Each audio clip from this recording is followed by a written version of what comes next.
आंबेडकरवादी लोकमंच नांदेडच्या वतीने भीम जयंती निमित्त प्रबोधन महासभा।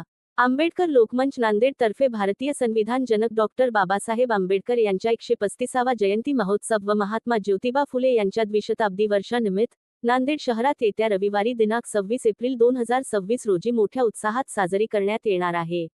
यामध्ये सायंकाळी 4 वाजता शंकरराव चव्हाण सभागृहात धर्मनिरपेक्ष भारताचे या विषयावर मराठवाड्यात ज्येष्ठ आंबेडकर नेते माननीय सुरेश दादा गायकवाड यांच्या अध्यक्षतेखाली प्रबोधन महासभा आयोजित करण्यात आले आहे।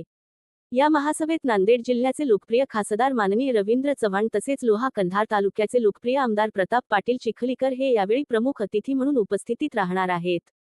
या महासभेत राजधानी दिल्लीतील नामवंत पत्रकार माननीय अशोक वानखडे, मुंबईतील डॉक्टर आंबेडकर लॉ कॉलेजचे माजी प्राचार्य, बहुजन समाज पार्टीचे मुंबई कोकण क्षेत्राचे प्रभारी ॲडव्होकेट जयमंगल धनराज, मुंबई मराठी पत्रकार संघाचे कार्यकारिणी सदस्य पत्रकार माननीय दिवाकरजी शेजवळ हे प्रमुख मार्गदर्शक म्हणून उपस्थित राहणार असल्याची माहिती आंबेडकरवादी लोकमंचाचे संस्थापक अध्यक्ष माननीय सुरेश दादा गायकवाड यांनी पत्रकार परिषद ही माहिती दिली।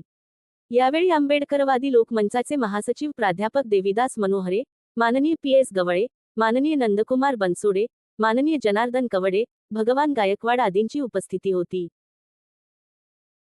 आंबेडकरवादी लोकमंचाच्या वतीने डॉक्टर बाबासाहेब आंबेडकरांच्या जयंती सोहळा साजरा करण्यात येत आहे।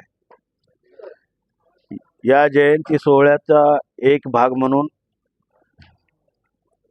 वर्तमान राजकीय परिस्थितीत धर्मनिरपेक्ष भारताचे भविष्य या विषयावर प्रबोधन महासभा आयोजित केलेली आहे।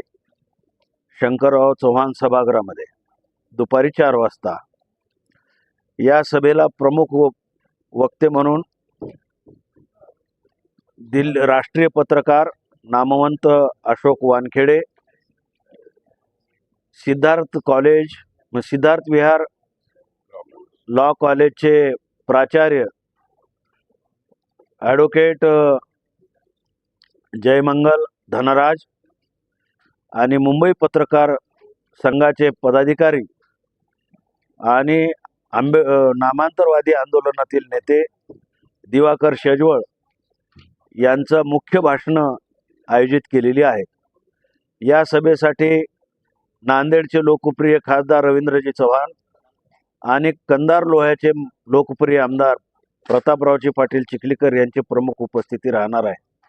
मी आपल्या माध्यमातून सर्व जनतेला विनंती करतो, या कार्यक्रमास आपण हजारोच्या संख्येने उपस्थित राहावं आणि वर्तमान परिस्थितीमध्ये धर्मनिरपेक्ष भारताचं काय भवितव्य असेल यावर वक्त्यांचे जे विचार आहेत ते विचार ऐकून यापुढे आम्हाला सहकार्य करावं अशी मी विनंती करतो।